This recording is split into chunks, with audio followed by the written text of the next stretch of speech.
Welcome to Builds with Blocks, a show centered around the micro-action figures and brick-based construction sets of the Halo universe. I'm your host, Colin Perkins, and I'm joined by Tom Fishenden. Yo! And once again, a very special guest, Chris, a.k.a. Brickman117. Welcome, Chris. Hello. With the end of the year upon us, we like to take a look back and highlight everything that's been released from Mega Constructs and everything that we created along the way.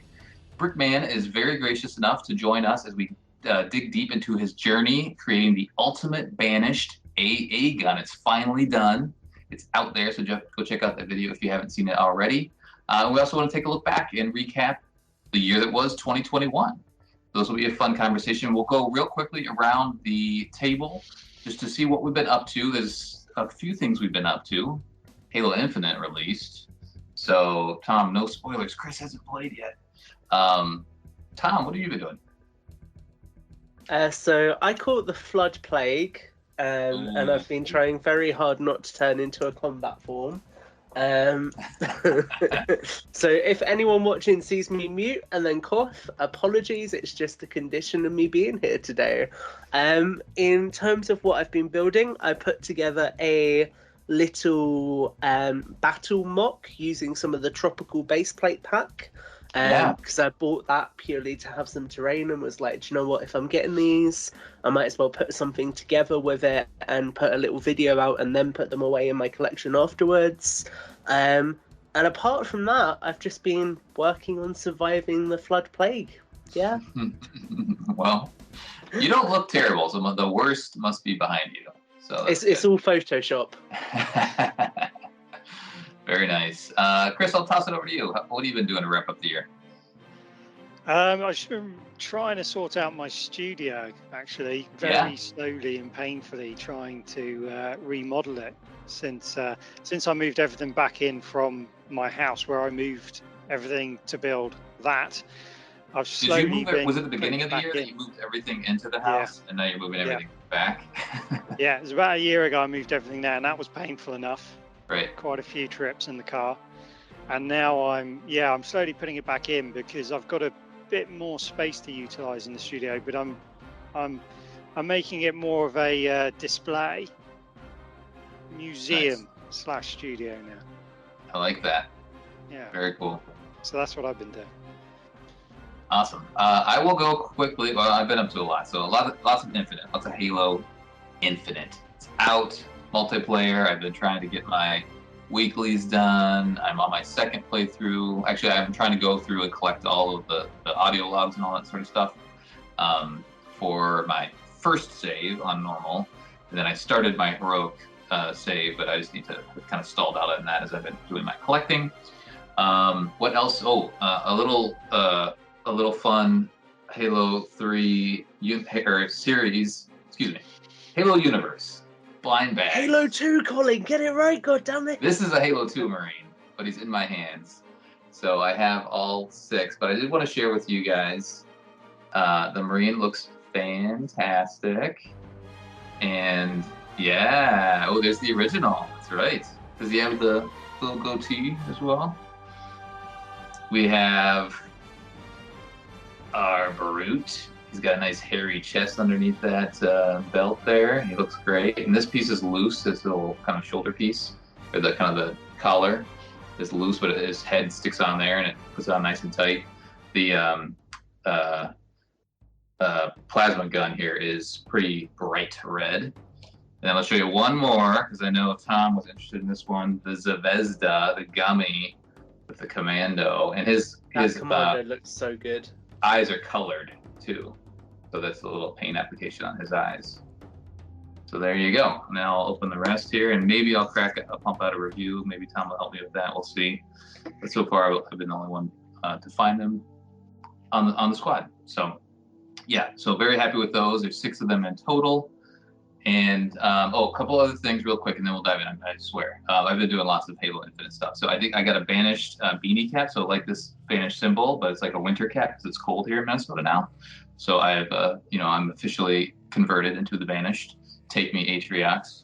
And I did. Oh, I'll just show you one more thing. the art book. I think I posted on Twitter about this, but this art book is beautiful. I need to spend some time and look through it a bit, but it's good so far. So very happy with that. All right, that's enough. There's more, but I won't take up all the time with updates about me. Welcome to Builds with Colin, where he just shows off all his stuff. I've just realised how hard it is for you trying to do this without being able to see me. Waiting to see if I finish talking or not. Yeah, right. Just for the viewers, I can't see Chris's camera, but you can. So yeah, I can see you. Yeah. Okay. Well, why don't we dive into? Let's talk about you a little bit now. So, as many of you guys have seen, the progress of the ultimate Banished AA gun over the course of the year, right? Chris has been building this, and giving updates along the way.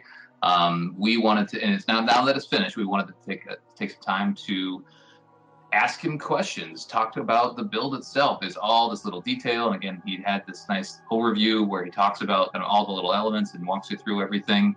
But there's lots of questions like how we came up with the idea and all that other sort of stuff. Again, Chris hasn't played Halo Infinite. So the one thing I'll say, but you have seen the trailers, and you did watch the opening cutscene, I believe, right? I did, yeah. Very okay, good. So you know some stuff. But the one thing I will say, and this isn't a spoiler because it's in the game, the representation that you made is bang on. Like it's so perfect because it's a huge part of like a chunk of the game, and the fact that you chose that after seeing the small little guy that we all got to play with, and chose to blow it out, I think was dead on. So you took an awesome chance on building it, and I think it really paid off. It was definitely luck. Right. Yeah. But educated guess, I feel like. Yeah. It worked out okay. Yeah. Why don't you take us through the beginning, kind of like, so why you decided to dig in on that? I think you've covered some of this in your videos, but want to start there. In all honesty, it wasn't my first choice to build that gun. That was quite far down my choice of what I would like to build. When it came to something banished, I would have preferred to do some sort of vehicle, but but you did the Phantom the year before. I did do the Phantom. I really wanted to do a blister back or a Scarab or something like that, so anything, or maybe even a Wraith, but all of the parts I had were very square. So, most of the parts that Mega sent me in bulk were all square, and it left me wondering, that doesn't lend itself well to organic shapes, like the Wraith and everything like that. So, when they released the Defense Point Showdown set, I just thought, that's kind of squarish. It's got square edges. That's a good point. That's how it came about. But then, in all honesty, now that it's finished, it turned out to be a good decision, because it came together a lot better than I expected it to, and a lot bigger as well. Yeah. I guess when you started it, did you have any clue what the scale would end up being? Not really. I just started with the control room. I knew that I wanted the control room to be so big, and it was going to be as big as it had to be for that control room to work out the way I wanted it to work out. But I did underestimate how big it was going to be. Definitely. Well, I mean, and you took inspiration from the trailers that we saw, and where Chief goes up and into that control room and has the interaction with Escher and whatnot. So that makes sense. That was kind of the driving force, and we'll talk about it throughout, and we've talked about it all year.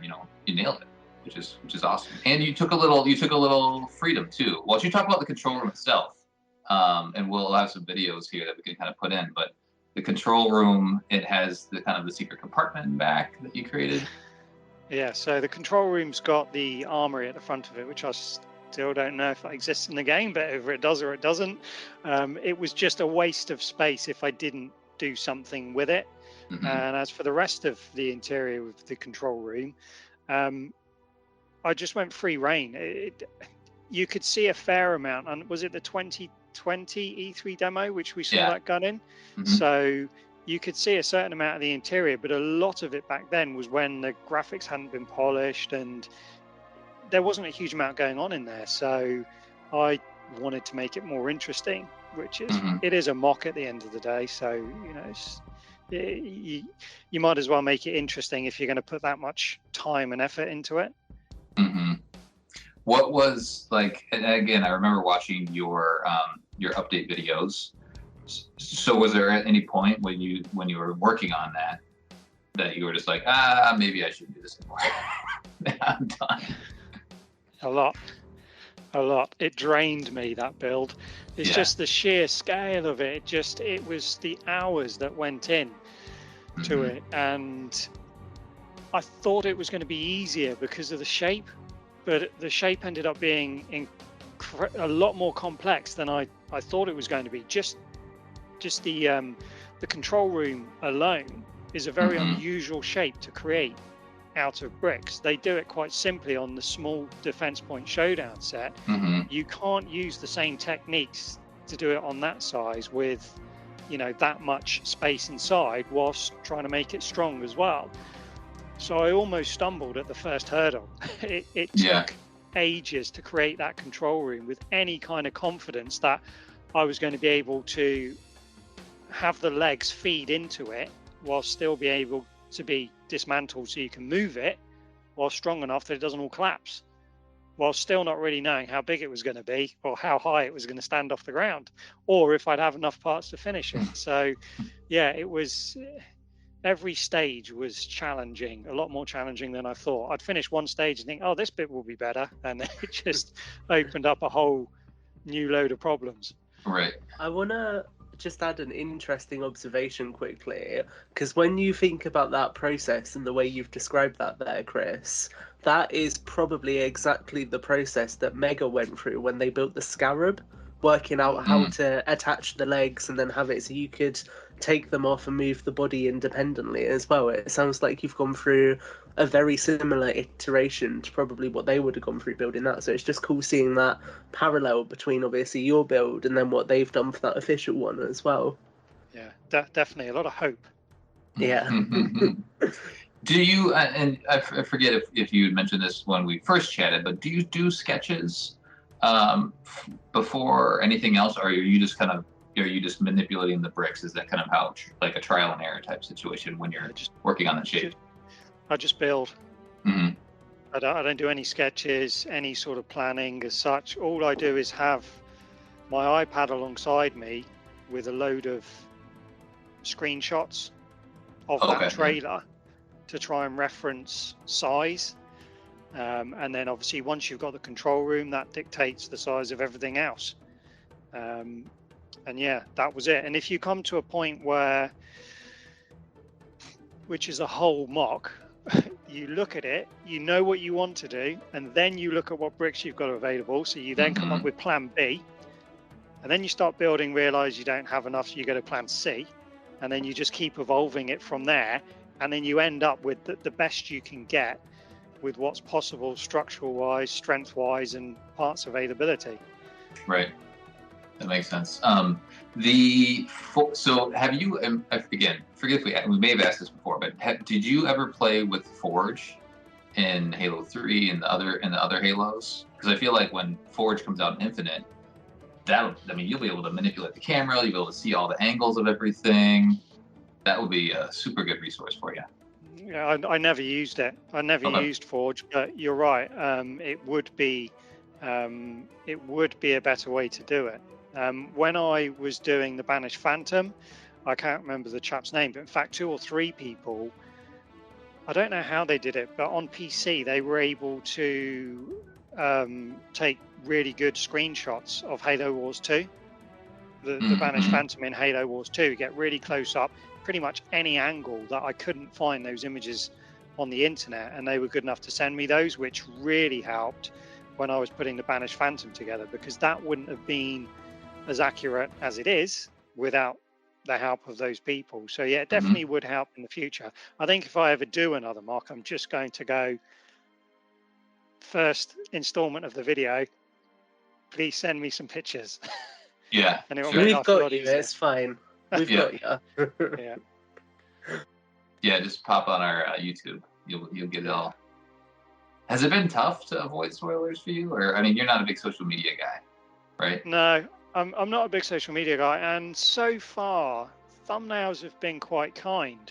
There's not been any really. I've Yeah. not seen any really shocking thumbnails that have made me go, oh no, I wish I hadn't seen that.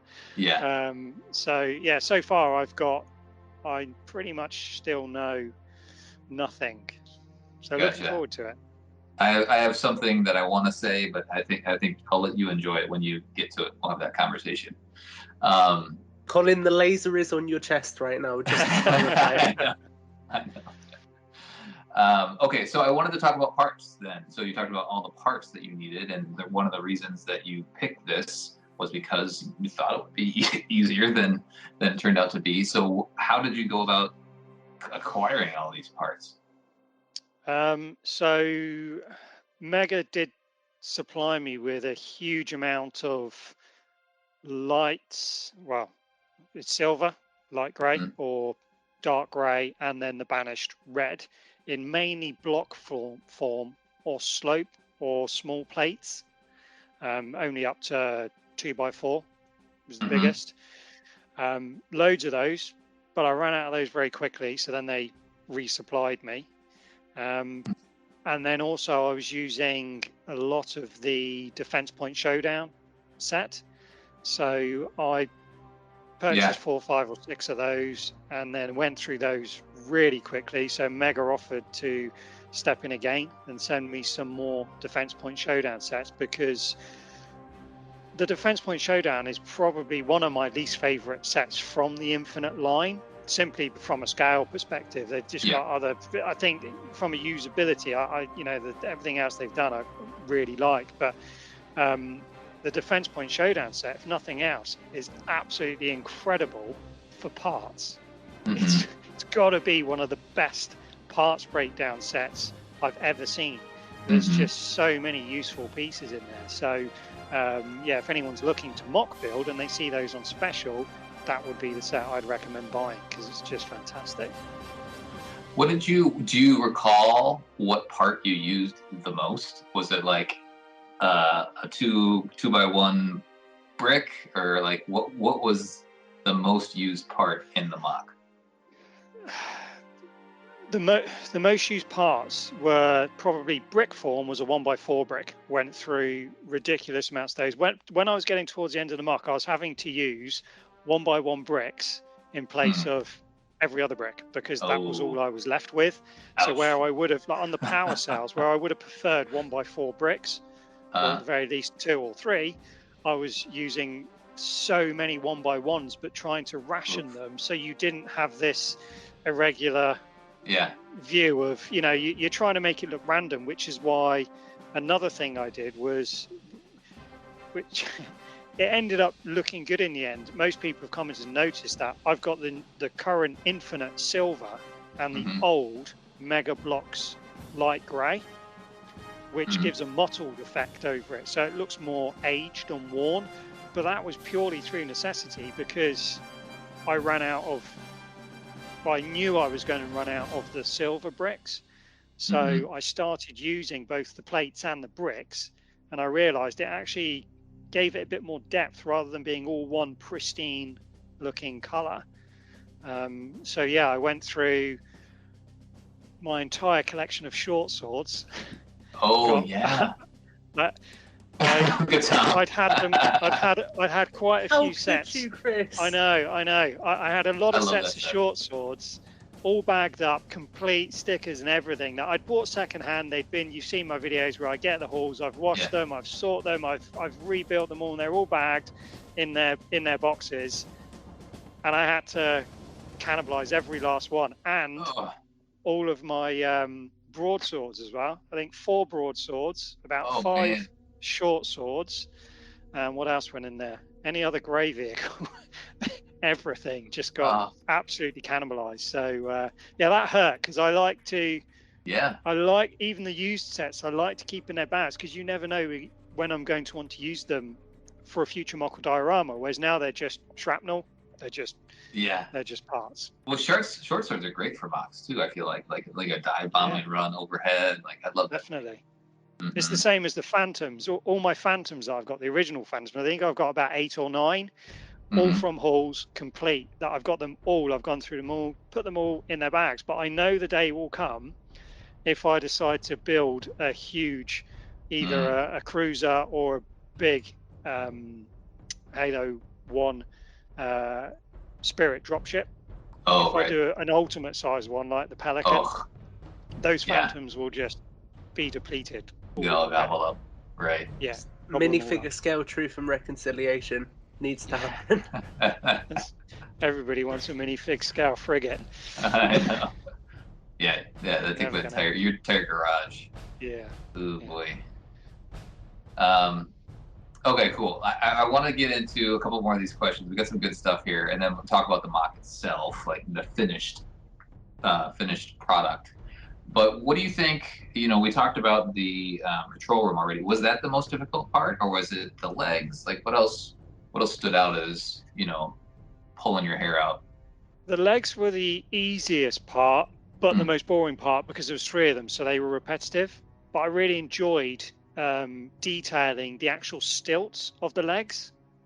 The legs themselves were really tedious. They're just really big boxes that took a long time, and they're layered because they've got depth to them. So to make them more interesting, not just a square box, they sort of taper in and out. They were super boring, super time consuming. These bits, can you see? Yeah, these bits here were interesting to make. So the arms that go onto the feet, Colin, you can't see, but you'll see when you watch the video. The control room was okay, but I didn't detail it until later on in the build. So the actual building, the structure of the control room was again quite tedious and time consuming. The hardest part was definitely the actual cannon on top, because it was ginormous. I just really underestimated how big that was going to have to be. And it was the most challenging to make it look interesting. And I only had the screenshots from that E3 trailer, which were very minimal. You didn't really get to see all the way around it. So I took a lot of liberties with the style of it at the time, because you couldn't really see any detail on it. So along the top of the gun, it was all liberty. Underneath the gun, just whatever I fancied doing. So now that I've seen some clips of it in game, I myself am shocked at how similar it looks to the in-game gun off of those early images that we saw. So it's definitely the main cannon was the hardest part, definitely. I will now ask you on that. Sorry, Colin, I'm trying to time it so I jump in while you're waiting to see if Chris is finished. So looking at just it behind you as well, and I'm not rubbing it in, Colin, I promise. So you can see that the turret itself is really hefty and large.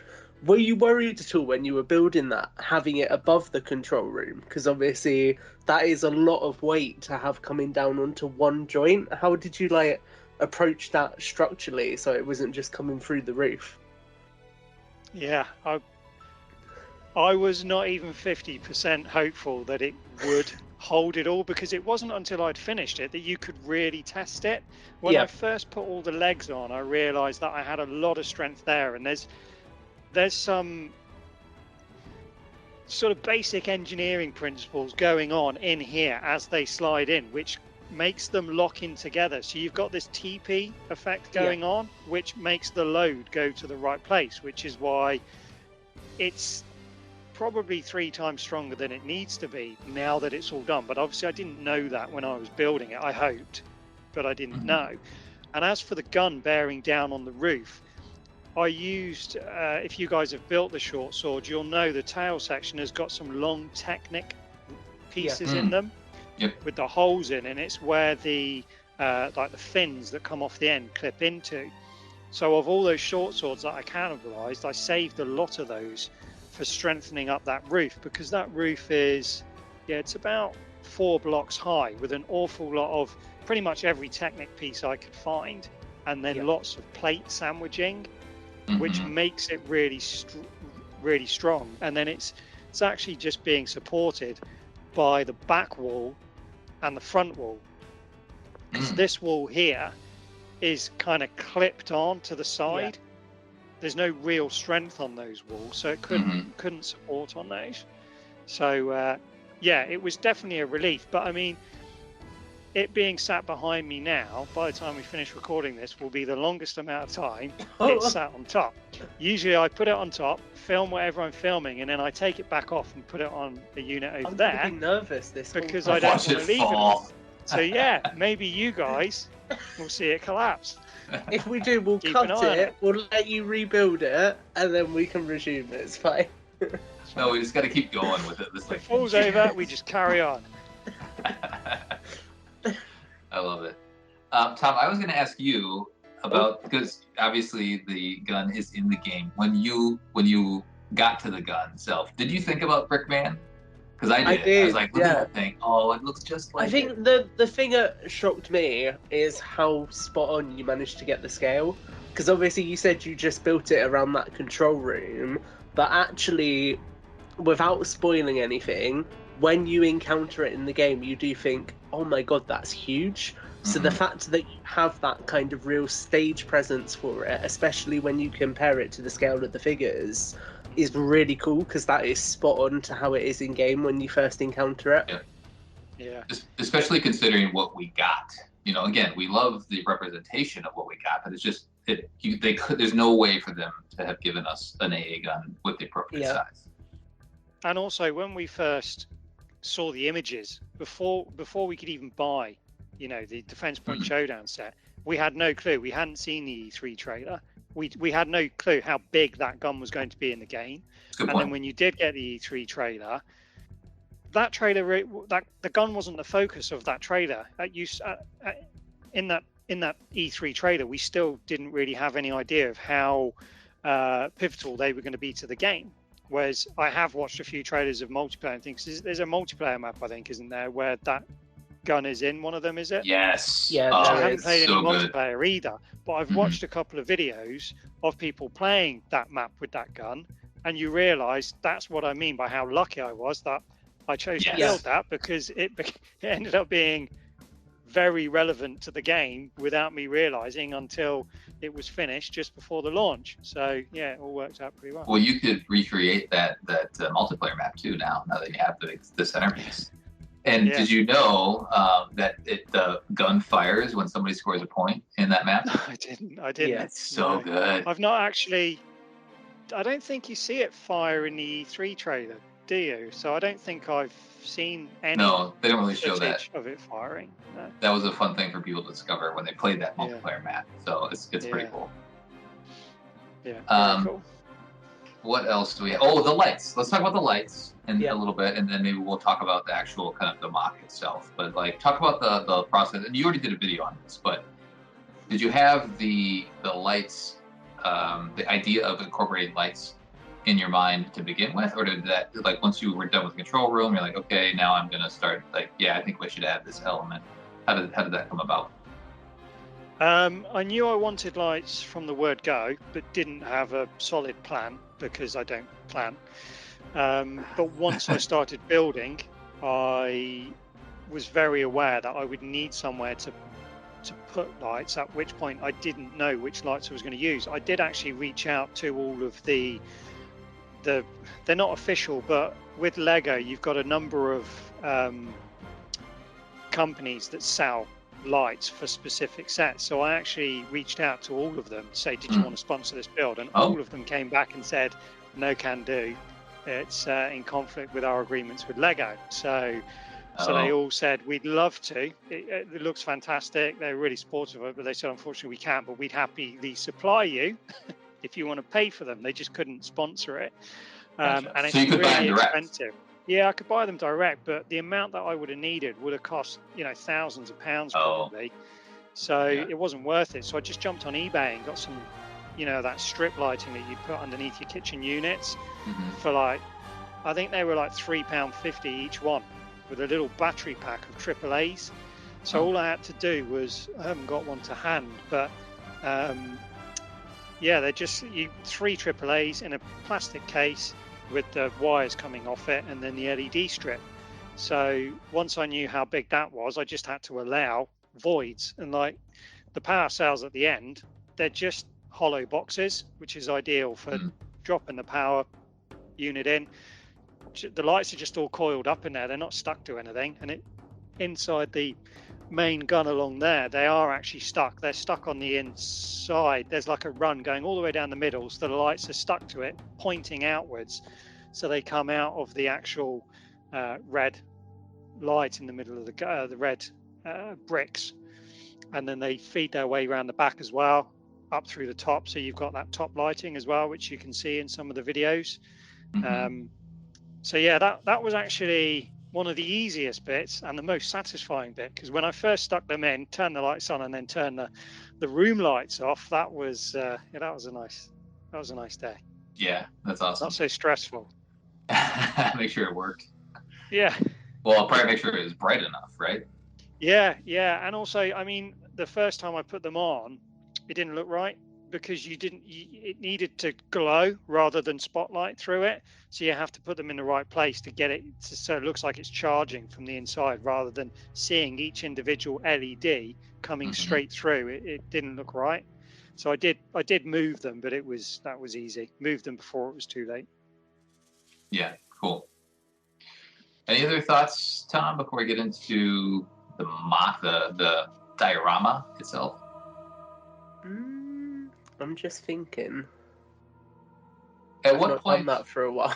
At what point, Chris, did you know out of the gate you wanted to do the diorama, or did you just want to do the gun, see how it turned out, and then maybe see what happened after that? The diorama was pretty much planned.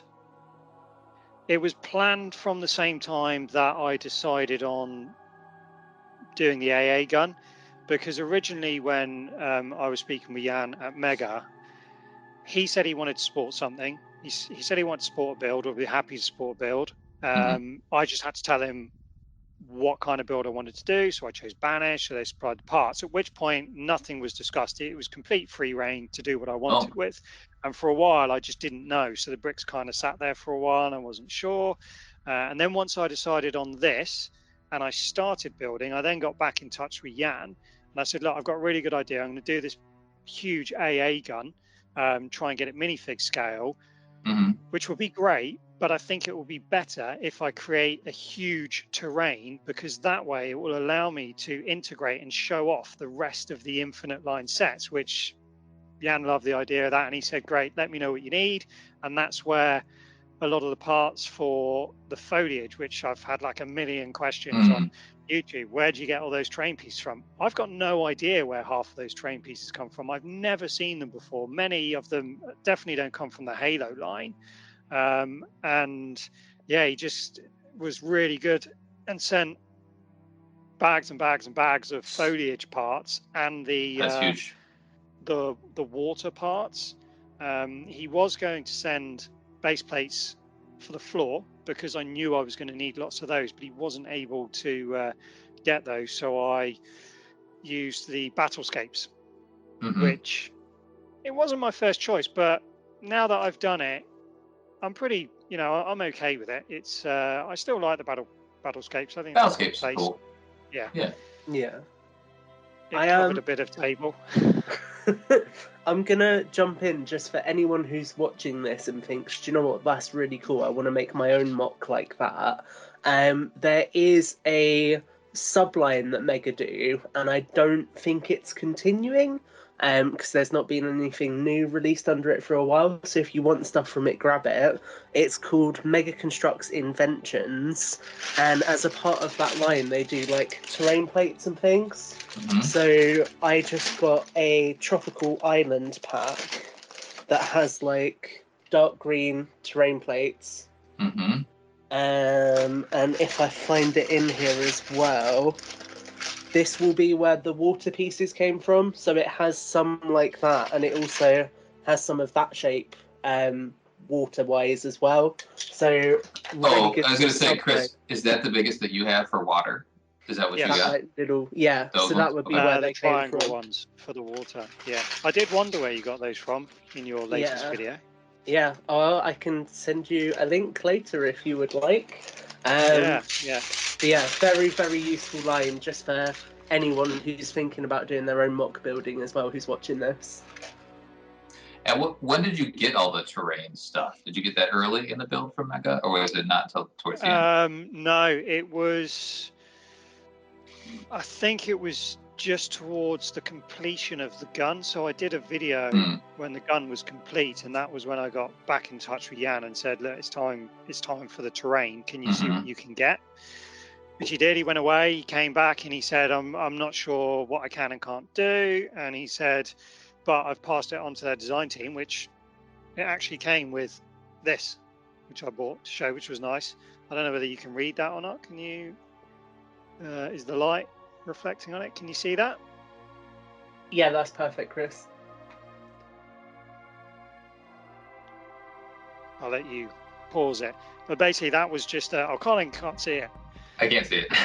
I like how they put an apology on it. So they've sent you all these free items, and then they're like, "Oh, we're sorry, we couldn't do this for you." I know, it's fantastic. I was really pleased they actually put a letter in, because they could have just sent a box of parts, but it was, they were basically. I'll just read it to you, Colin. It says, "Hey, Brickman17, since we ran out of 1x4 dark grey, we gave you extra 1x2 dark grey instead. We also added some clear red you might need when you get to the power cells.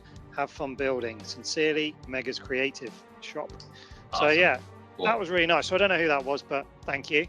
But that was all of the transparent red in the power cells, and up here, I only had a few of those from the Defense Point Showdown set, and they obviously realized what I was doing before I got to the power cells bit, and realized I was going to need more. So it was them that I didn't even ask for all the transclear red pieces. They just sent all that, which again was great. It shows they were watching, following, and understood what I was trying to do. And obviously they're better at doing it than I am, because they do it for a living. They know what they're going to need. So I love I was going to say, I love the, so speaking of the water, I love that you incorporated the Aqua Hog, which is the little bow, the alt build for the rally, Warthog rally. That was perfect. When I saw that in your video, I was like, yes, that is perfect. I wasn't going to use it. I originally put that Call of Duty one in there, which I know didn't look right, but I wanted something in the water, and for some reason my head said, no, that's not a Halo vehicle, so it can't go in there. Not that the Call of Duty rib was, but once I rebuilt it and parked it there, it looked perfect. So I thought, that can stay there, definitely. I almost built another one. I liked it so much to have another one on the beach as well. That's Gabe's favorite. Definitely a good alt build, definitely. Go ahead, Tom. I was gonna ask, so obviously while you've been building this as well, Mega released their own stop motion that had a very, very similar kind of landscape in it that was this huge environment, and it also coincidentally had a huge anti-aircraft turret in it as well. So what did you think when you saw that stop motion, and what were your thoughts on it more broadly as well, just comparatively? I thought it's funny how things work out, because again, I don't think it matters if I say this now, but because of the delays of Infinite, Mega, as we know, kept having to pull things from their line, figures and so on like that. And when I was speaking with Jan, he'd mentioned to me at sort of beginning of this year, I think it was, that they'd actually made it was really frustrating for them as a company, having to constantly pull things because of the delays. And he said they'd obviously invested in having some commercials, some stop motion commercials that they'd made, but they were told they couldn't release because of obviously the game delays. So I was waiting and waiting and waiting to see these commercials with no idea what was involved with them. And then, of course, when it finally came out, to see it was based around, he must have known all along that I was building something that they'd clearly built a section of a year, 18 months earlier, with no idea what it was going to look like in the game, because they probably built theirs before we'd seen the E3 trailer in 2020. So, it was really, and he kept it to himself all that time. He never said a word, so I thought it was very, very strange. When we talked to Jan and then also with Kevin, they have a good partnership with 343, and they're able to see assets, right, like long in advance. So they probably saw the AA gun. I mean, that's how they were able to come up with the set. But Yeah, that's interesting. That's perfect synergy, right? Serendipity? Yeah. One of those Yeah. two. I don't know. Any other thoughts, Tom? Now, I feel like we should dig into the mock a little bit, and then we'll transition to the year in review recap. Any thoughts Let's on the dive mock in. itself? There's just so much going on in here. Yeah. Like there's lots of little stories that you're telling along the way. You know, Chief is on the back of a hunter, and he's trying to shove a grenade in his back, and you have Elite Ultra like stalking a sniper, and there's just so much happening in this thing. Yeah, I guess I would ask off of the back of that with just how much detail there is in it. It's obviously, as you were progressing throughout all the videos as well, you were talking a little bit about your end goal for it. And I remember at one point you were toying with the idea of having the UNSC having taken over the turret and sort of pushed the Banished out. So as you were sort of progressing through the build, how did the narrative around it, if you like, begin to map itself out in your brain? Were you sort of just seeing like little tidbits from trailers and things and thinking that would be really cool to throw in, or was it inspired by the specific products they were releasing, like the Marine Sniper? What really painted that narrative that we've got in the final mock for you? Most of it was, again, it was through necessity rather than choice. So for example, the jungle area I've got here is there because that's everything I had. So I then had to think of a way, okay, well, I can't have jungle everywhere. So that's why on the far end of the mock, I just left it bland with just tree stumps and no trees, no greenery on them, because I'd run out of greenery. So it was a good way to excuse that by saying, right, that's the Banished end, and they've just, wiped it clean. They've just flattened the ground, basically, as you'd expect them to if they were trying to defend somewhere. The reason I put the UNSC on the beach was because it allowed me to showcase a lot of the vehicles and the figures. So if I tried to have it so they'd already taken it, I felt it would have been very sort of higgledy-piggledy and confused, which I know a battle can be like that and look like that. But I wanted to try and I felt I had more freedom to show more things. Like I really wanted the Marines on the mortars behind the sandbags, which I really enjoyed putting all that together.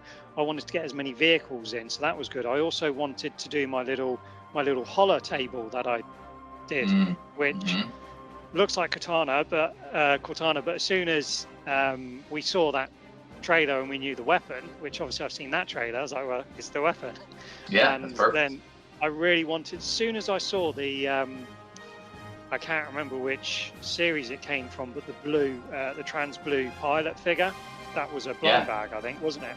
Blind bag. As soon as I saw that, I knew I was going to use that for a projected one, so I was able to use those in there as well. So that's why I sort of separated it. So I focused on all of what I wanted on the UNSC side first, and then I started integrating the Banished. But it was a lot harder with the Banished because I don't know. I just felt like they were all just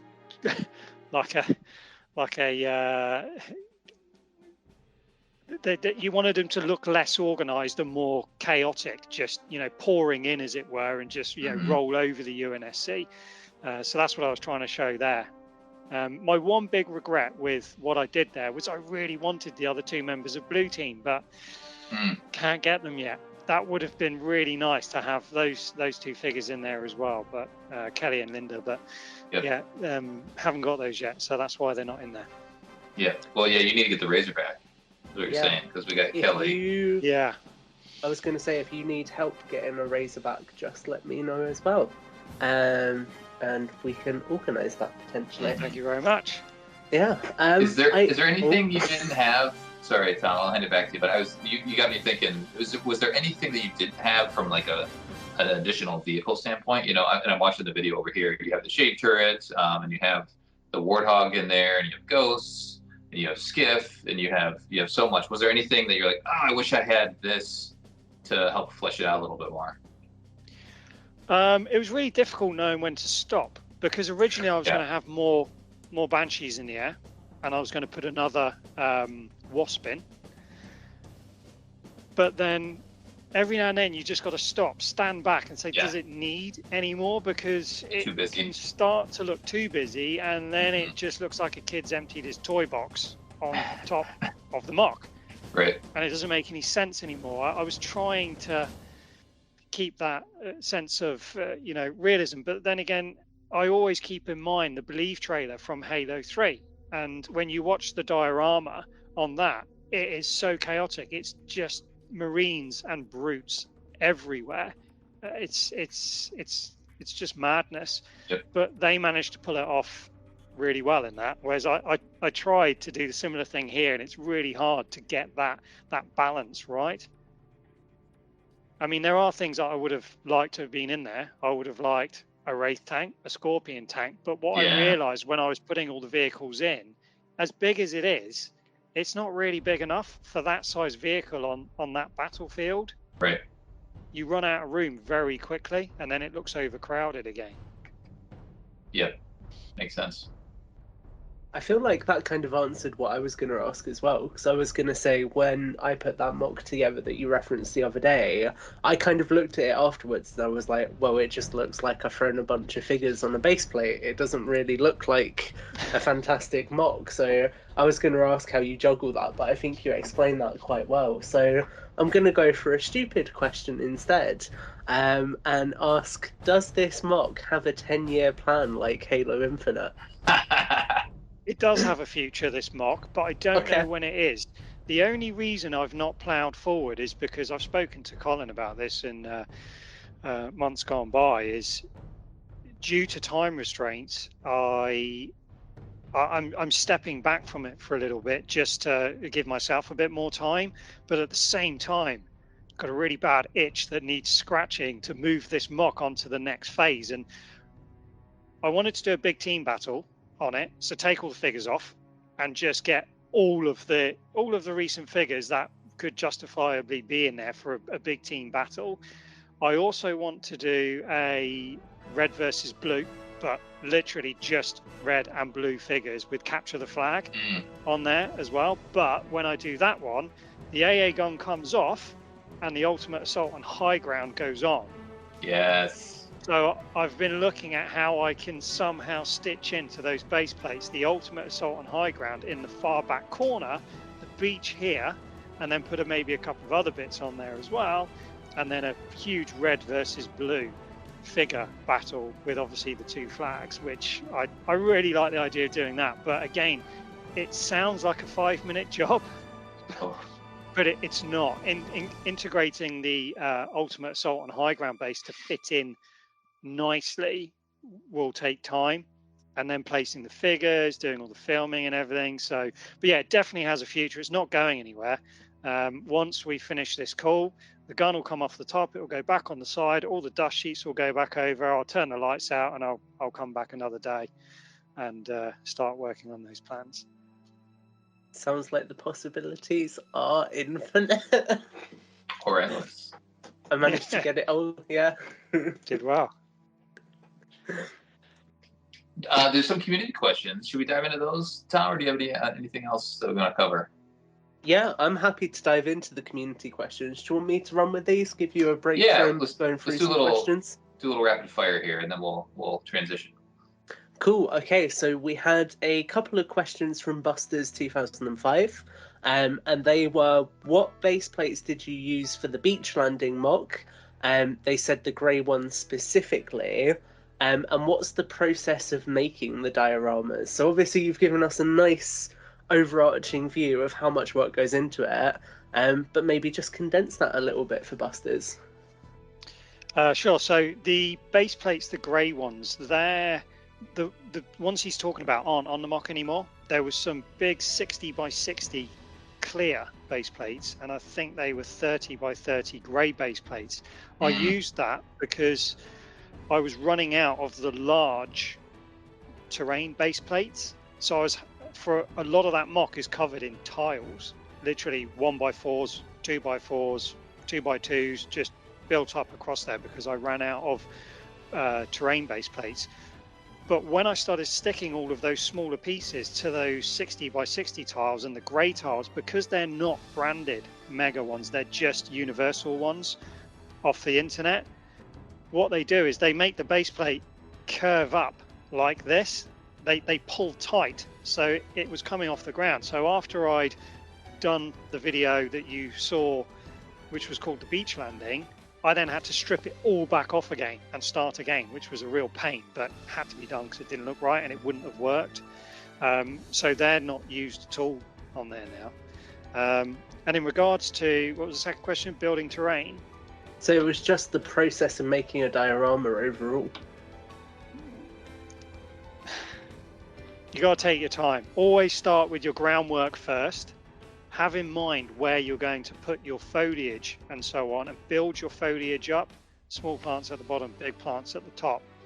And then you need to kind of know the story you're trying to tell before you place your terrain, even where the small humps are in the ground. For example, prime example, one of the shots is of the is it the Brief Chieftain from the Halo Heroes 3, where he's sort of destroying 3 Marines all at once. So he's got one wrapped around his gravity hammer. I purposely built that terrain section there to house that scene by creating a tiny little subtle mound going up that I could stand the Brute Chieftain on, so he'd be higher up, making him look taller than the Marines. Yep. So those are the sort of things that you should be thinking about when you're building one. And where the 2 warthogs coming through the river, that was all designed and worked out ahead of time before any of the foliage went on, to make sure that that gap was just the right size to allow the warthogs through. So yeah, there's a lot of planning basically. I think there's a really nice social media clip there of just general advice for people building mocks as well, so that was really cool. And then Buster's also asked, what are your favourite figures? Do you prefer old articulation or new articulation?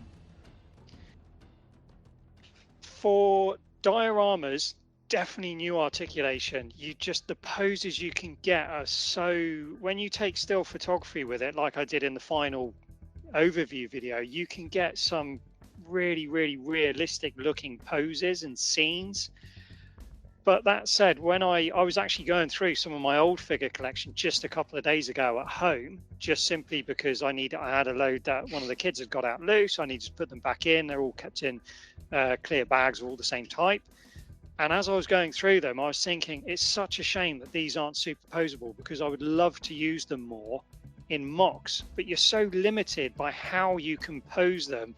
You sort of take a step towards the Lego world, where somebody can create the most astounding mock out of Lego, but when you put Lego men on it, they can't hold a gun.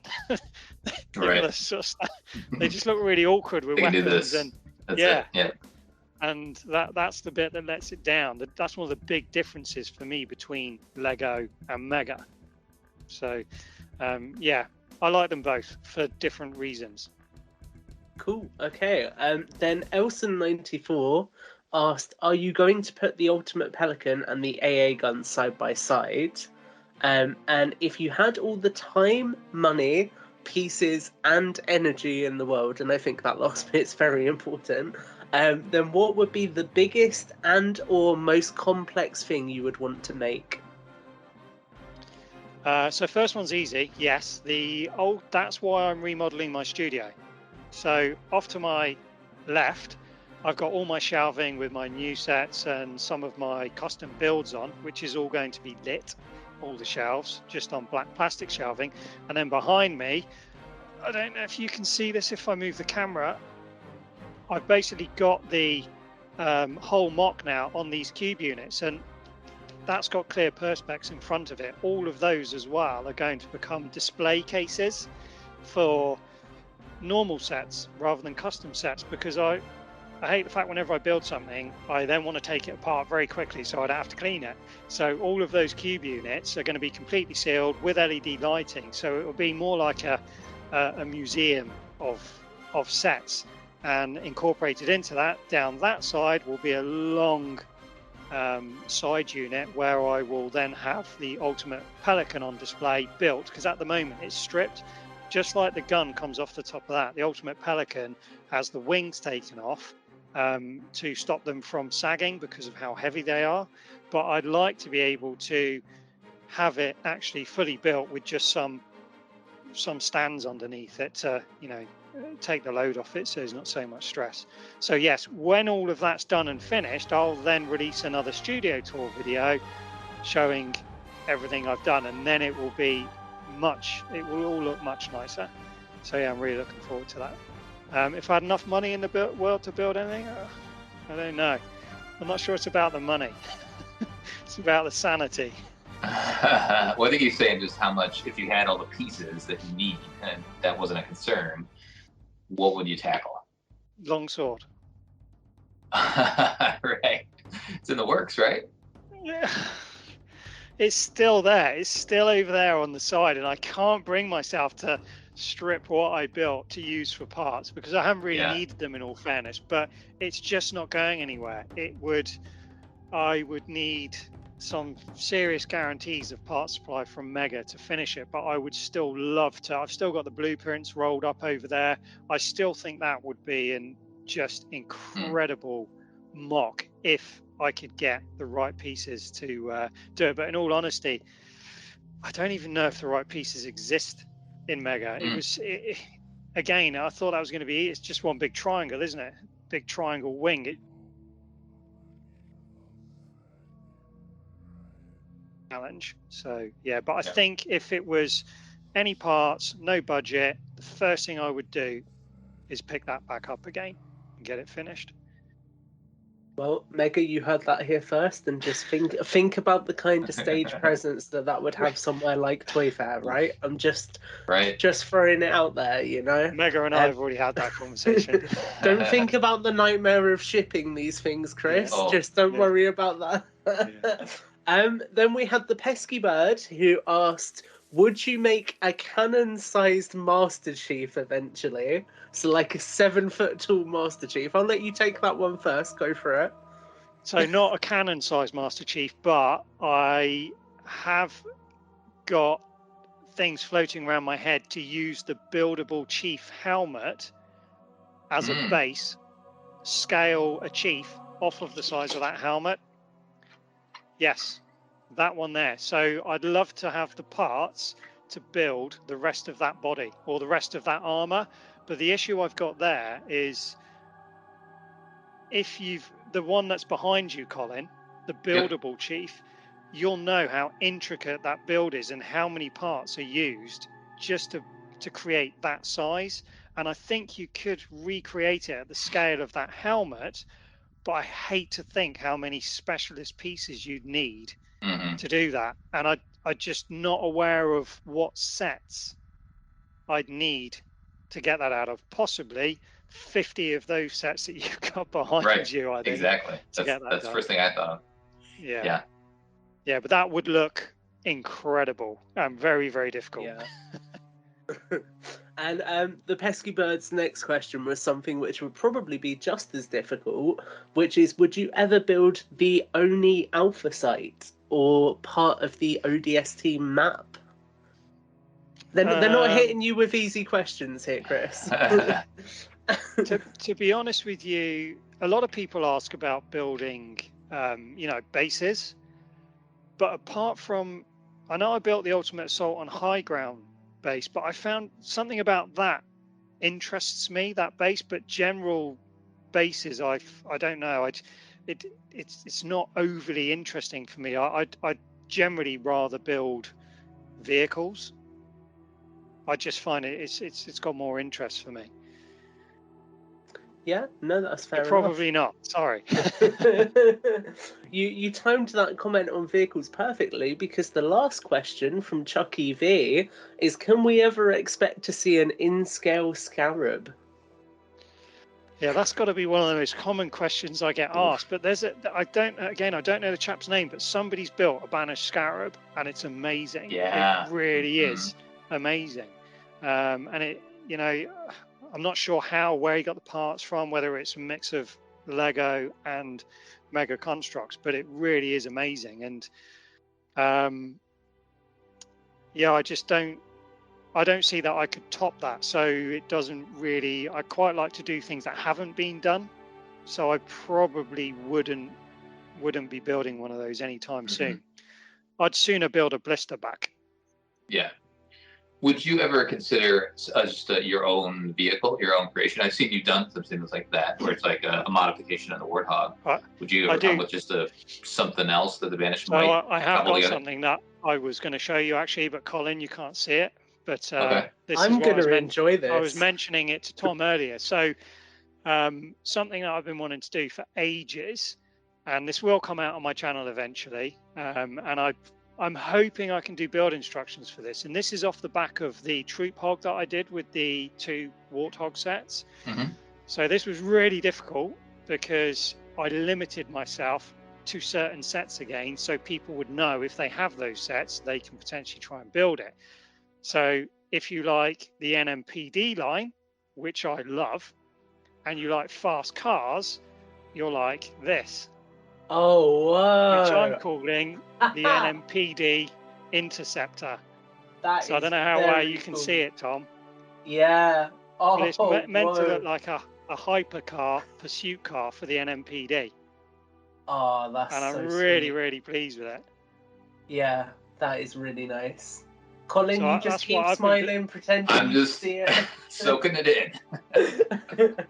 So I'll yeah, see it in basically, Final Cut. Colin, imagine a Speed Champions, a Lego Speed Champions Ferrari, but in NMPD colours. Yeah. It's cool. And it's so cool that you've brought NMPD up, because literally today I just managed to get the NMPD Cyclops at last. So the timing of that is perfect. Nice. Yeah. Yeah, they're hard to get, expensive. Yeah.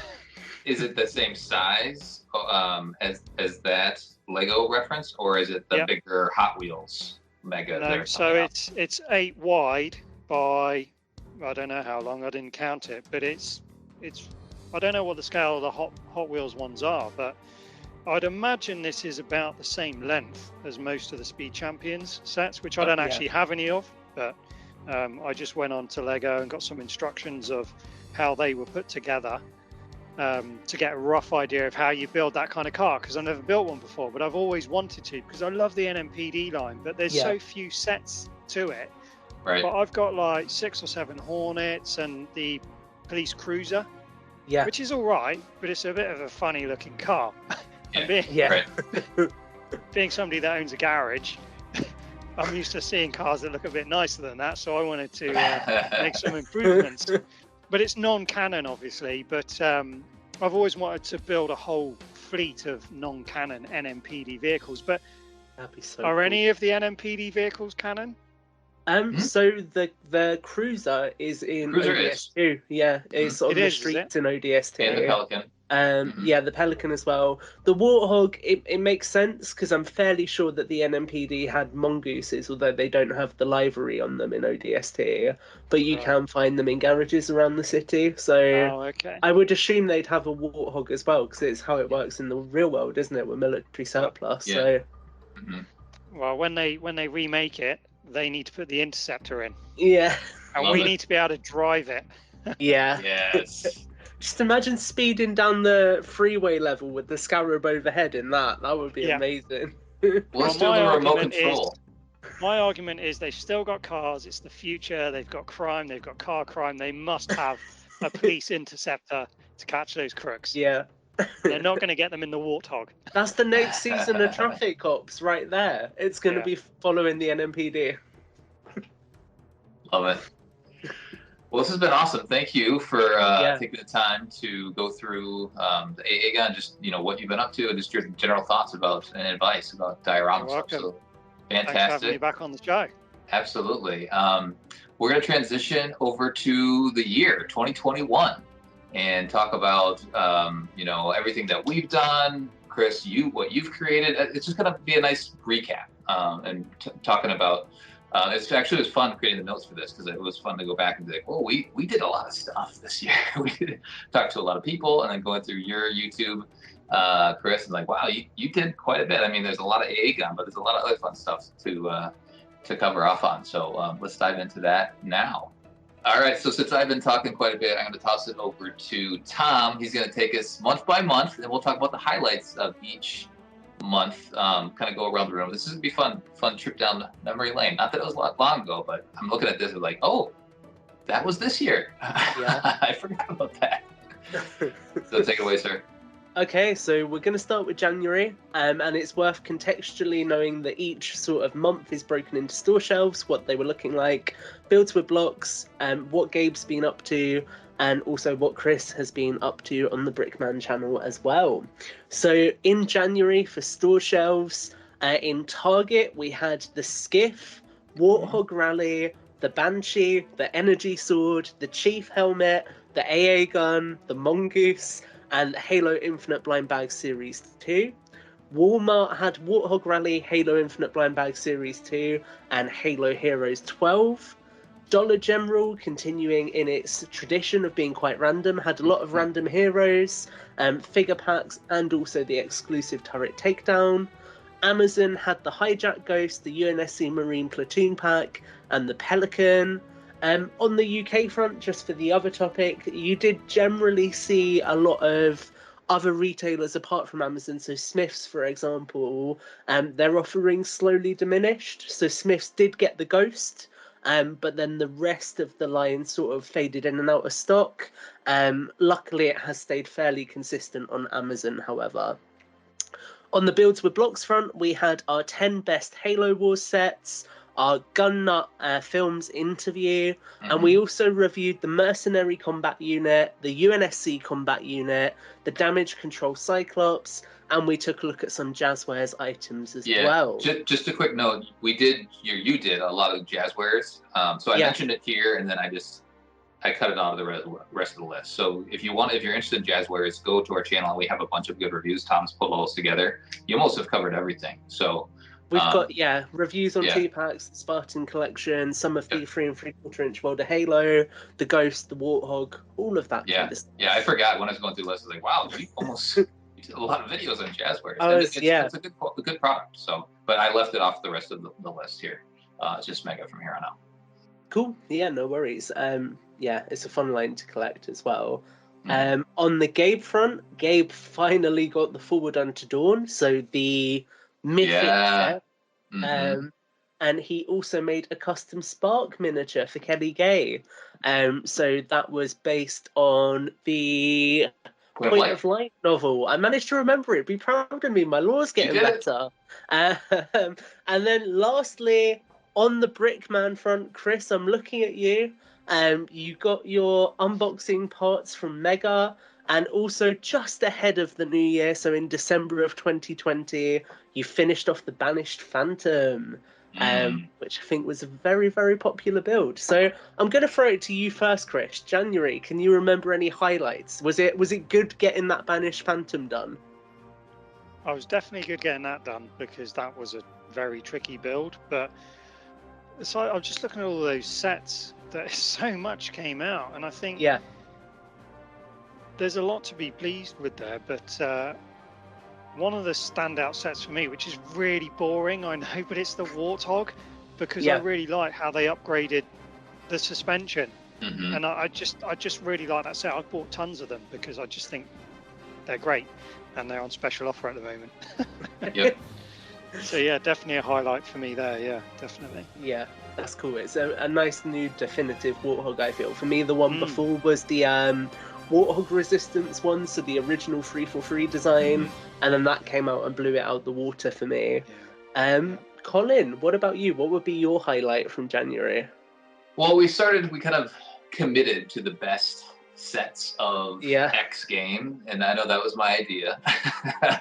But I feel like it was fun to kind of go through that process. I always like, top 10 lists and things like that. It's interesting conversation. So we kind of kicked it off the previous year with what I think was Halo 4, but then we continued it on through here. So diving into Halo Wars, because that was like the original Mega Blocks, dedicated sets was back then. So it's fun to go back and revisit those. And then of course, the Gun Nut conversation was super interesting. It was fun to have him on. I'd say my highlight was getting the Damage Control Cyclops. I love that. Weird highlight, but it's just, I love when Mega do something that's a little bit out of left field. And I think some of the Cyclops variations they did were really cool, like the Off-World Cyclops, the NMPD Cyclops. So happy I got that. Mhm. All of that kind of stuff is really awesome to me. Okay, so then in February, on the Builds with Blocks front, we continued our best Halo sets tradition with the best Halo Reach sets. We also had my forward operations-based mock, which was a lot of fun to put together. Mega, thank you for sharing that. And we had a review of the Banshee Breakout. Gabe also made the custom GRD helmet to promote the Master Chief collection. And then Chris, you did a review of the Elephant Troop Carrier. Yeah, Elephant Troop Carrier. I nearly said review again, but I don't need to say that again because I've already said it. And also put out the video on the Ultimate Warthog. So I'll bring it to you first this time, Colin. What's your highlight from February? A little bit lighter. Did you? So yeah, the mock that you made with the forward operating base. We knew it was called that? We must have, right? Was that revealed in like in the video? We oh my god, no, we didn't know that at the time. I So just when I was called it putting an together FOB notes- because I'm really into my military terms. Yeah, so that was perfect because that's spot on. Good guess. Well done. Free for free copy. We know our right? stuff. Yeah. All right. And then Chris, what about you? What was your highlight for that month? I'm hoping you're going to say the elephant. I'm not going to say the elephant. As much as I enjoyed finally building that after all these years, it's the Ultimate Warthog. The Ultimate Warthog is still possibly one of, if not my favorite custom builds. Yeah. Absolutely love that thing. It's on the shelf now. Can't bring myself to ever take it apart because I don't have instructions for it. Don't do it. And again, it's another one that you have an idea in your mind's eye and you hope it will work out, but you don't really know until the end. And it could look atrocious, but it worked out. So yeah, I'm going to go with that one. Did you compare that to the official one, the 10th anniversary one? Yeah. Yeah. In that video. Amazingly, that whole build series and final product was one of the most unsuccessful builds I've ever done. Thoroughly disappointing for something that you cherish so much. Yeah. Nobody else rough. cares. The plight of the YouTuber. I feel like you've just described all of my Jazzwares reviews then. Easy come, easy go. Yeah. I think for me, it would be the best Halo Reach sets, purely because, aging myself again a little bit, that was my first real proper Halo game that I sunk my teeth into. I played with friends, so it always has a really special place in my heart. And I just always enjoy getting to talk about Halo Reach. I think it's a really good game, so that would be mine. Then going into March, we are a lot beefier again. Builds with Blocks, we did a lot in March. We had our interview with John Friend from Halo Gear. We did our spring set review. We did the Banshee comparison, the Ghost comparison. We reviewed the free helmet sets that came out. We looked at Halo Heroes Series 13. We debuted the teaser of Gold Crew for the 20th anniversary pack. And we then worked on the official reveal alongside Mega Constructs for the 20th anniversary pack itself. A lot of fun. That was really awesome. Matt released his Zeta Halo mock. We had the Warlord stop motion. Gabe partnered with Mega Constructs even to reveal Mr. Chief, who I do have sitting on my desk in front of me. Mm-hmm. And then Chris, it was a busy month for you as well. You had the Ultimate Warthog review, the Hijack Ghost review. You upgraded the Ghost. You did your Winter Soldier custom and mock. The Ultimate Warthog ults with the Rocket Hog, the Warzone Wasp review, and on March the 31st, you introduced the Ultimate Banished AA Gun build. So, Chris, out of all of those, which would be your one highlight? I might let you have two if you're good. Yeah, I need two. So the John Friend interview I really enjoyed. I loved getting that behind the scenes, and you guys always ask such great questions as well. So I really enjoyed that interview. I think I watched it twice. And then the other one for me, another selfish one, was the Winter Soldier mock that I created, and that was because it's the only off Halo thing I've ever done, and it was a tragic failure again in regards to who watched it. But I really enjoyed building it, and then I enjoyed doing the photography and the small stop motion I did at the end with it. just to get it out of my system. So yeah, that was it's out of the system now, and it's since been stripped and used it's in there. All the pieces have been diluted into the AA gun. I could see his arm just sticking out there. Yeah. What about you, Colin? What would be your highlight? I think I can guess it. Yeah, the reveal. So cool. Yeah.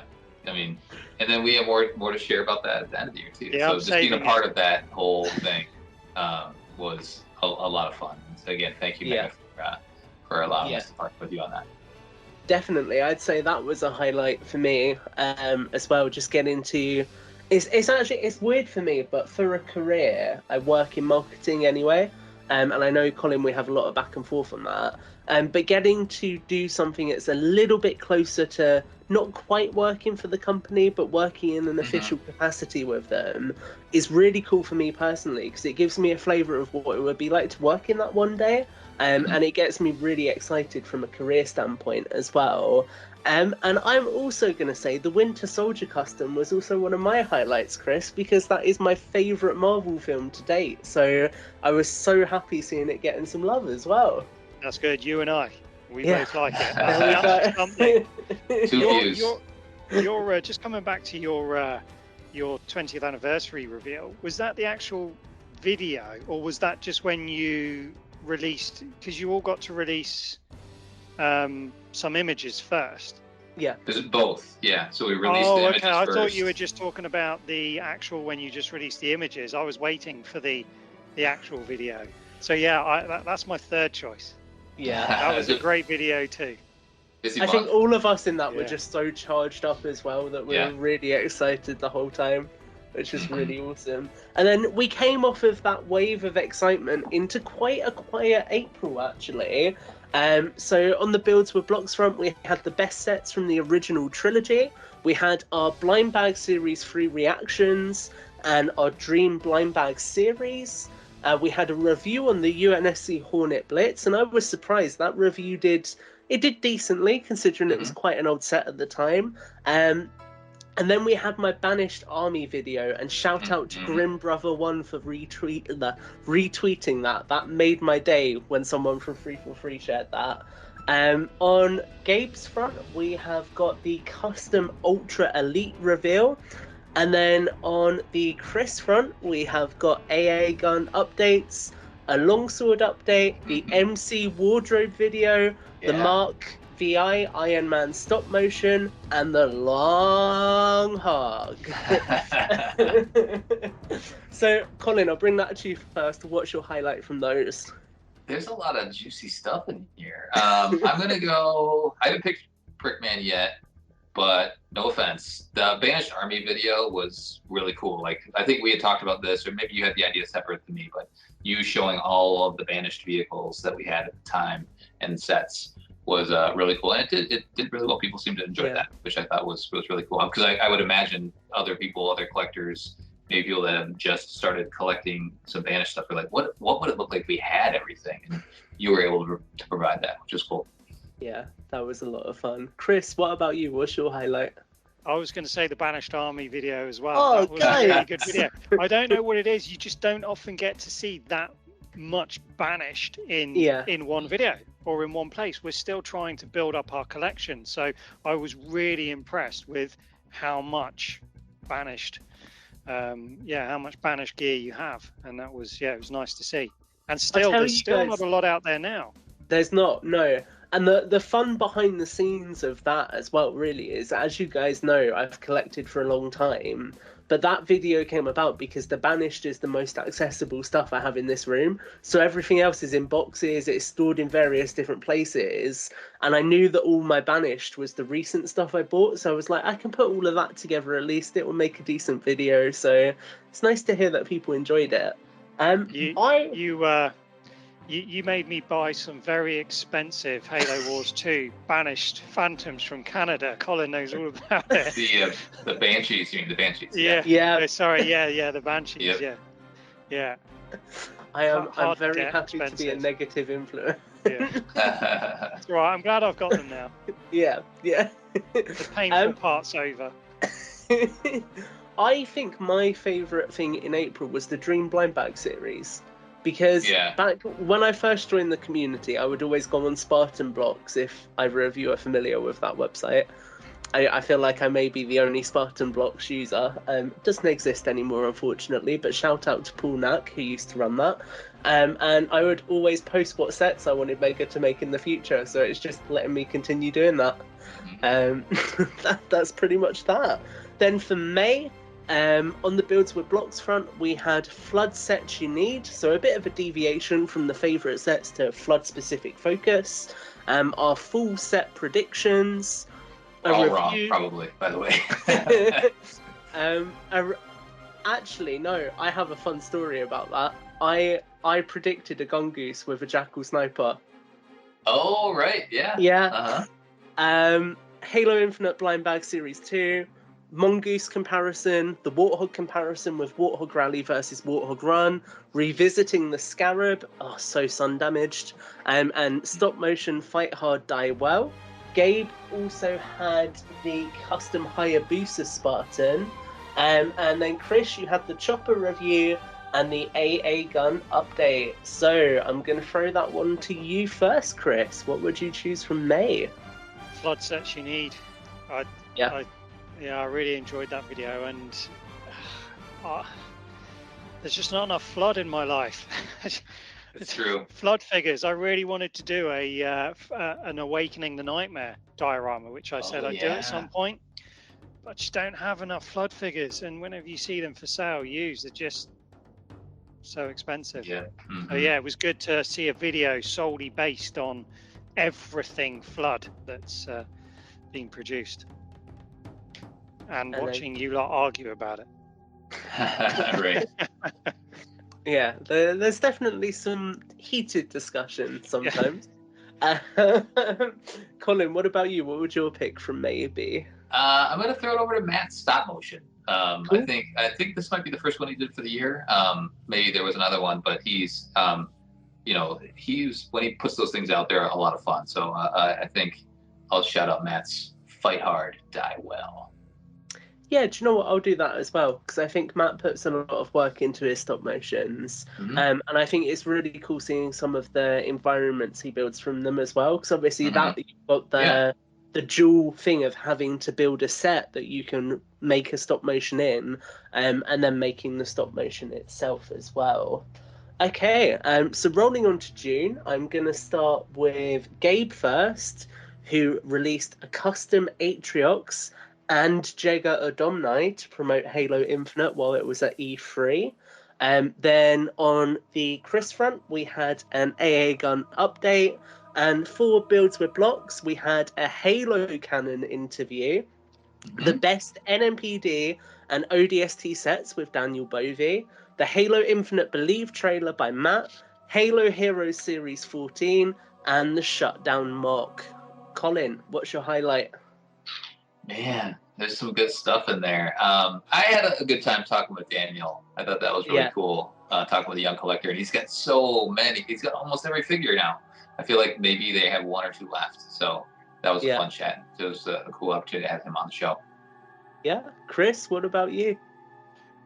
I think the Believe trailer that Matt did, that was one with the same music as the Believe trailer, wasn't it? Yeah, he did that really well. That was a great video. So I'd go with that one, because I just, as I said earlier on, I love that. I love that original advert. Incredible. Yeah, that is a really cool advert. I think I'd go with Halo Cannon, just because that's someone who I've always looked at in the community and thought, oh, you're a really cool person. So actually getting to talk to him was really fun. And hearing that actually somebody who you don't attribute with Mega traditionally actually collects it as well was really awesome, because I think that shows how much value there is behind all of these products, really. Okay, I just did June, didn't I? I was about to go, have I skipped a month? No, I haven't. I can read a list, I promise. So July, I'm going to start with you, Chris, because you had a lot of content out in July. We had the River Crossing diorama, a haul video, which may have been facilitated by the other person on this call, who's not me. The story so far, high ground mock, the battle for the Arc Master Chief, and the AA turret being complete. Gabe then released the custom Red Team statue and Lucy B091 for official art, and also published the MCX Chopper review on our YouTube channel, and that is something that again is in our Builds with Blocks section as well. We also reviewed the Wasp Onslaught set that month and the Blind Bag Series 3, took a closer look at the Needler when it was officially revealed, did a full set breakdown. Matt did an individual breakdown of the news that we revealed, or the news that we got even. We didn't reveal it, but we just broke it down. Yeah. The fall sets. We had the BTB mock, the full set discussion, and the fan vote details. The first details on that fan vote that got us the Haunted Spartan. That's right. Mm-hmm. So, Chris, busy July. What stands out to you? First of all, I've got to say that I'm probably not going to choose Gabe for any of these things, and that's not because I don't like his work. His work's fantastic, but as Colin mentioned earlier, I don't really follow any social media, so I don't go on Instagram, and I think Gabe generally posts on he's big on Instagram. Is that right? Yeah. I don't see it on your channel, so I don't see any of the things that you're referring to. So, Gabe, I'm sorry, apologies. Your work's fantastic, but I haven't seen it, so I can't say whether that was the highlight or not. For me personally, the river crossing diorama that I did is my favorite kind of content. So I really enjoyed putting that one together, even though again it wasn't overly successful. But from my perspective, I enjoyed doing that. From the other side of it,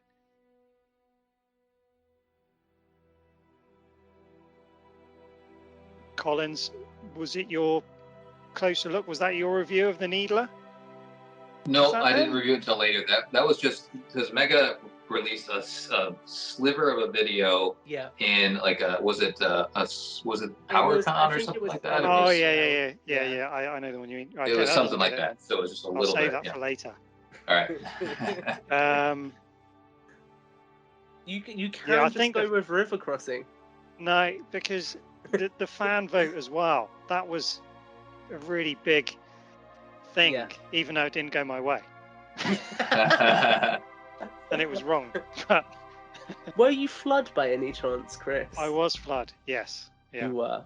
Okay. I said maybe next time. Maybe next time, indeed. That's right. There might be.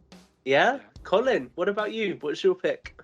I mean, there's a lot of good stuff. The fan vote was tons of fun, and we wrapped it up the following month. But I'm gonna shout out Gabe for his first review, the Chopper review. Yeah, that was cool that way he got on that, and I thought he did a really good job on that. I think that's true, Gabe. If you're watching this, well done. You smashed it, buddy. And that review did really well. My two picks are both going to be from you for July, actually, Chris. The first one of which is very predictable because I stole part of it in my most recent video, and that is the river crossing diorama. That was so cool, and I remember distinctly leaving you a comment about the Marines having the rifles above their heads, because I just thought that was so awesome. Like it took me back to things like Vietnam War photography, for example, and I thought it was really awesome. And then also the story so far, High Ground mock.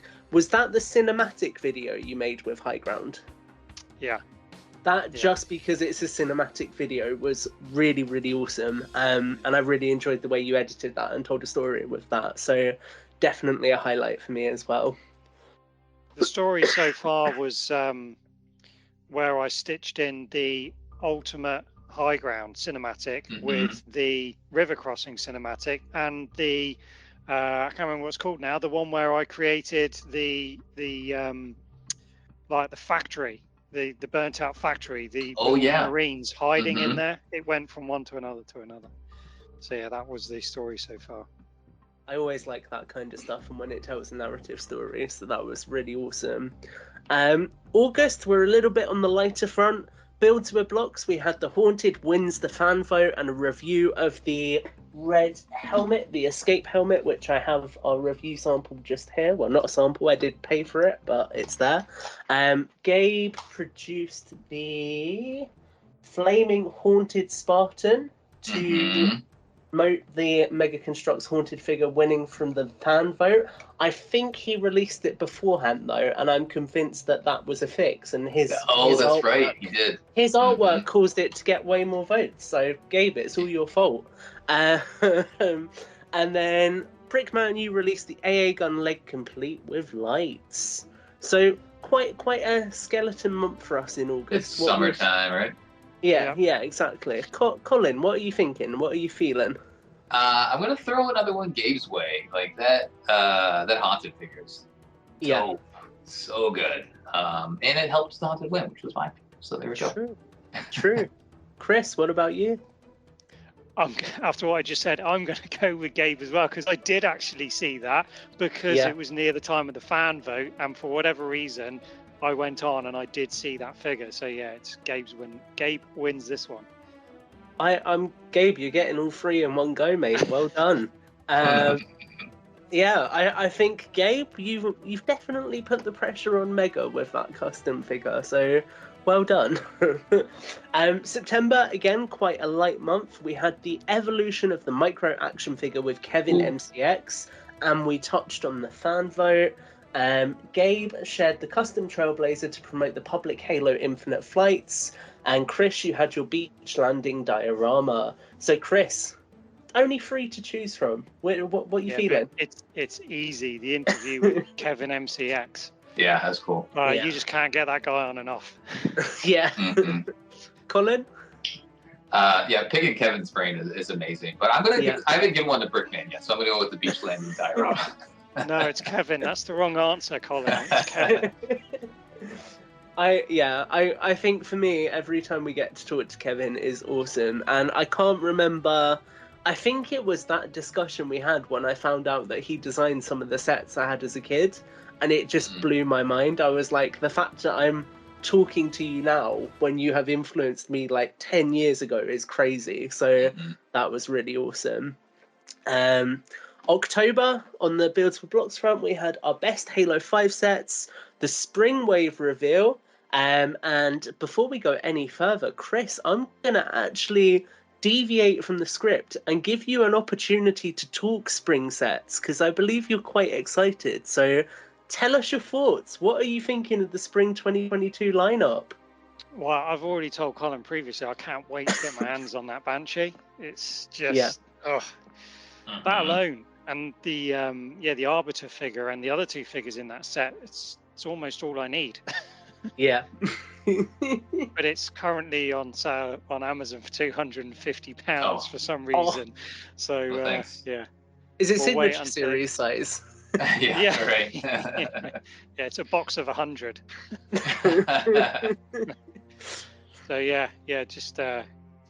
that alone. But yeah, it's all looking good for next year, definitely. There's Gun Gooses in there. We have the Halo Universe. Blind Bags are in there. Falcon. Yeah. Yep. Is the Spring Wave with the Banished? I can't remember what they called it, but the equivalent to the Platoon pack. Yeah, yes. The like Garrison pack. Yeah. So that's a highlight for me because of the figures that come with it that go with the Gun Goose. Yeah. They're all the same, and the Marine now that they're doing the Marine with the mask over his face. I've been waiting for them to reproduce those for ages, so really looking forward to getting some of those sets as well. So yeah, all good. Yeah, I think there's a lot of good stuff to look forward to there. So yeah, do we have anything else that can really weigh up to that? Well, we did have our 20th anniversary character pack review produced by the lovely Colin there. I believe that was your first review. We tag teamed it. You did some heavy lifting. Yeah, that was the first review I did, and that was very well received. On like 30,000 views, so you did pretty solid, yeah. But I got lucky ordering it right away. You know, I think Bovie tipped me off on, hey, it's on Amazon. I'm like, okay, drop what you're doing, buy it, and then try to buy it again, and it being off Amazon. So, yeah, the character pack is great. We talked about it at length, but like getting your hands on it has been difficult for a lot of people, which is a bummer. And then on the Gabe front, we had. I realised I just cut you off completely there. Sorry, I'm so late into the notes now. On the Gabe front, we had the custom size accurate Halo 3 Brute Chieftain. And then, Chris, we didn't have anything for you for October, but I do want to shout something out because I don't know. Maybe we went over it earlier in the list. Yeah, we did actually. I just want to shout out your MC wardrobe video because I thought that was a really cool, unique thing that I hadn't seen anyone do before, and it was really nice kind of seeing a different way to display them all. It kind of felt like you'd taken the concept of the Master Chief Collection set that Mega did and then took it to the next level, which was really awesome to see. So definitely wanted to shout that out quickly here while we have some space. So Colin, I'll throw it your way. What are we thinking highlights wise? I mean, I guess I gotta, pat myself on the back for that 20th anniversary character review.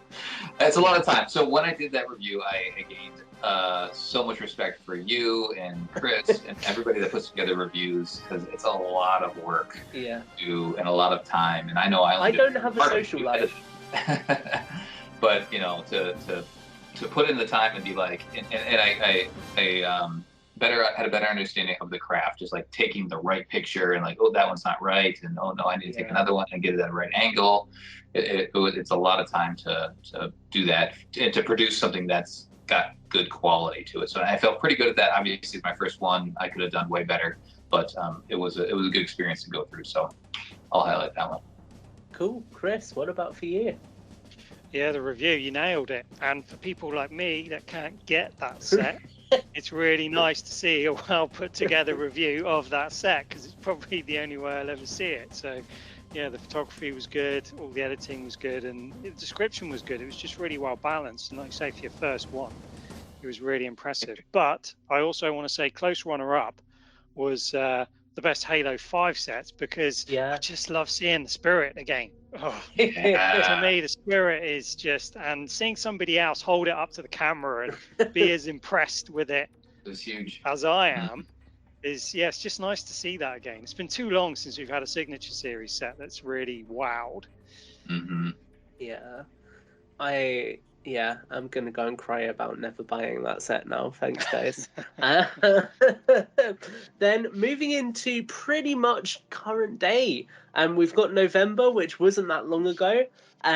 Chris, you released 3 videos. You had the Ultimate Diorama teaser, the Warthog Rally alt build, and the Pelican inbound vehicle lighting. Then on the Gabe front, we had the custom 20th anniversary Chief to promote the 20th anniversary of Halo.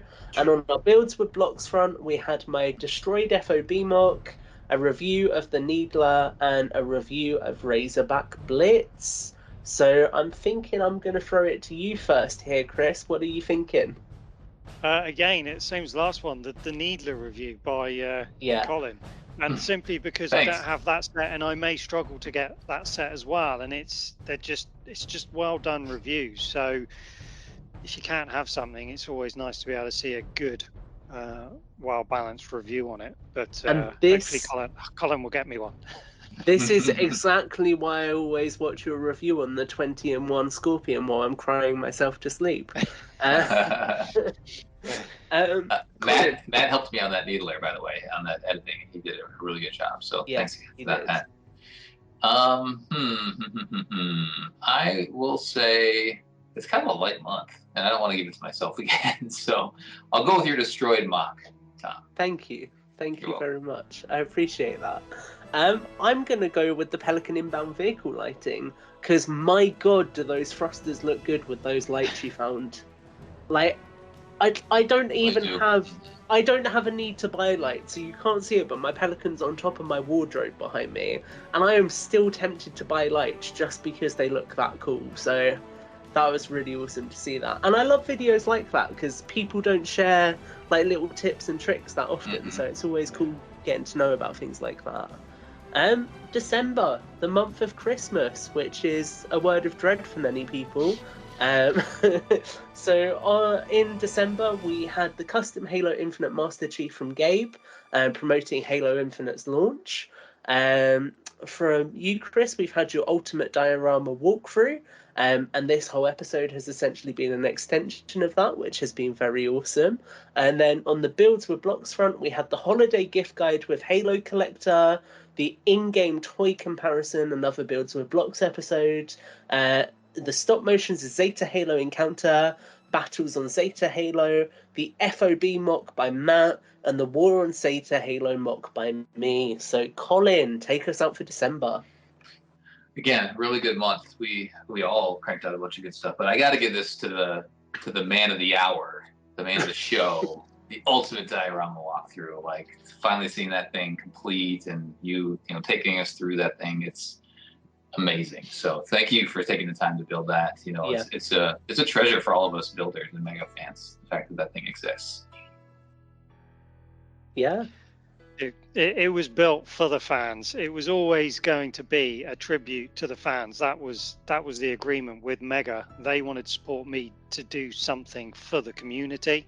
That's what it was always about. So I'm just glad that the community got on board with it, and everyone seems to be pleased with the outcome. So maybe I'll do another one day. So could we say that's your highlight for December then, Chris, seeing the reaction to it? You can, but I actually want to say it's your video that I haven't seen yet, because Colin said at the beginning of it, which is the in-game toy comparison, and Colin said it's filled with spoilers. So you cannot watch that. But I really wanted to watch it. So at the moment, that's my highlight. Looking forward to watching that in 6 months' time. There you go. I like it. Something to look ahead to. Yeah. I think definitely, for me, your mock obviously is the reason why I made the War on Zeta Halo mock, to be honest, because I saw that, thought there's some really awesome terrain here. I want to buy some terrain and throw something together myself, and I'm sure that's having the same effect on other collectors as well, making them want to get out and build stuff. I'm going to be really, really cheeky and go against my own rules, though, because I'm going to take 2 more. And I'm going to say that Matt's FOB mock was really awesome. Oh, yeah. Because he got that spot on to the design of those, and I thought that was awesome. And also, the holiday gift guide with Laird and Kevin Hurd. I really enjoyed talking to those guys, and I thought it was a blast getting to pick their brains and learn more about just Halo collecting more broadly. So that was a lot of fun. Absolutely. Yeah. So good year, huh? I mean, really, you look back at all this stuff, it was a good mega year. Lots of stuff, lots of good stuff. And I feel like one of the better years that we've had in a while. Yeah. Definitely. I'm gonna throw it out to you guys. Colin, you first. So I've got a note here that says Halo Universe announcement has us excited for the future. It does. But I want to say more broadly for 2021 mega collecting, can you sum it up in a sentence? Can I? So I have a sentence, not like 2 words or anything, so that's good. I would say the future looks really bright, and they've set us up for success and a lot of fun in the future. Really, I mean, with all the announcements that they've had, with everything we have in hand, Halo Universe, I have great expectations for what we're going to receive. And continue to add to our collections moving forward. So it was more a paragraph, but I'll allow it. Chris, what about you? I can't do a sentence. It's really simple. We're back on track. That's how I feel 2021 is. It just feels like it's back. Yeah. I like that, and I think to build on that, I would say excited for the future. And with that, I will hand the show reins back to you, Colin. All right. Well, thanks for sticking with us. It's been a long show, but a really fun conversation. So hopefully you all enjoyed it. And we had a great year. We had a fun year. We have lots of plans for the future. Chris, you probably are going to do an update video on your channel about like your plans. I've got nothing planned I've got no further content planned for the rest of this year or the immediate future in the new year. I'll just see what next year brings when we get there. Okay. Well, I feel when you finally play Halo Infinite, whenever that happens, I feel like the inspiration is going to come back. I feel like you need to come back to us at that point and share your thoughts as well. Yeah, for sure. I will do. All right, sounds good. Well, that'll do it for the show. Thanks for joining Builds with Blocks. Thanks again, Chris, for joining us. If you like the show, feel free to support podcast Evolved on Patreon. Until next time, evolved. Evolved. Evolved.